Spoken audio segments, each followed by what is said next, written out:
Please ask the sisters a question from the microphone. This sister is very shy, so she is embarrassed to ask a question. She says that this question has to do with the will of Allah. She says that she constantly hears people say, everything happens by the will of Allah, and also, everything is prescribed by Allah. If everything happens by His will and if everything was prescribed, then where is the freedom of choice? When Allah gave me freedom of choice, and whatever I do, it is already prescribed, and it is the will of Allah, then where is the freedom of choice? Could you explain this? If everything is prescribed by Allah, where is the freedom of choice? The sister asked a very good question and a very important question. If all this is the will of Allah, then where is the freedom of choice? And this question is asked not only by non-Muslims, but also by Muslims themselves. And this topic is qadar, predestination.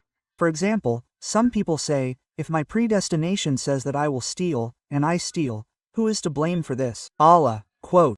Or is it written that I will kill someone, and if I commit murder, who is to blame? Allah.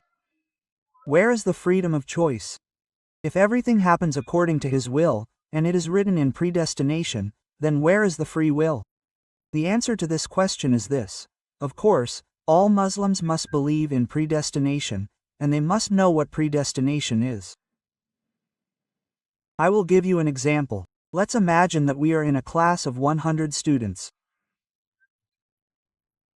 And when the teacher teaches students throughout the year, before exams, the teacher predicts that such and such a student will get the highest score, and the second student will get an average score, and this student will fail the exam, as the teacher knows because he knows his students well.